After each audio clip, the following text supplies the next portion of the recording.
আসসালামু আলাইকুম। আজকে অনেক মজাদার ও সহজ একটা রেসিপি শেয়ার করব, টমেটো দিয়ে চিংড়ি মাছ ভুনা। আমি এখানে 10টা টমেটো পরিষ্কার করে ধুয়ে নিয়েছি। 10টা চিংড়ি মাছ হলুদ, লবণ, মরিচ গুঁড়ো, জিরা গুঁড়ো দিয়ে মেখে নিয়েছি। তারপর 2 টেবিল চামচ তেল ভালো করে গরম করে চিংড়ি মাছগুলো একে একে দিয়ে দিচ্ছি।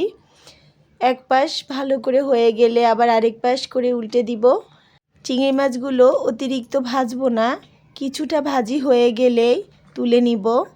চিংড়ি মাছগুলো কিছুটা ভাজি হয়ে গিয়েছে।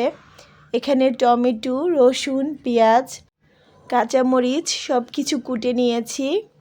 তারপর যে প্যানে চিংড়ি মাছ ভাজি করেছি সে তেলেই রসুন কুচি দিয়ে দিব। তারপর দিয়ে দিব পেঁয়াজ। পেঁয়াজ কিছুটা ভেজে দিয়ে দিব কাঁচামরিচ। তারপর কিছুক্ষণ ভেজে নিব। যখন একটু ব্রাউন কালার হয়ে যাবে তখন দিয়ে দিব টমেটো।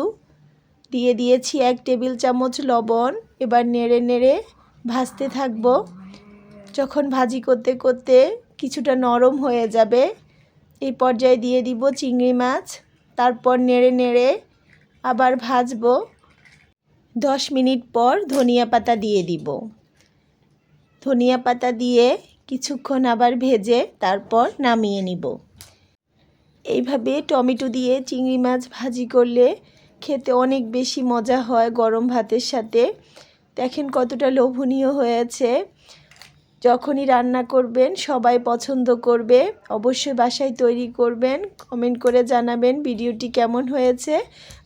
রেসিপিটি যদি ভালো লেগে থাকে অবশ্যই প্রিয়জনদের মধ্যে শেয়ার করে দিবেন। আর যদি ইউটিউব থেকে দেখে থাকেন অবশ্যই সাবস্ক্রাইব করে দিবেন।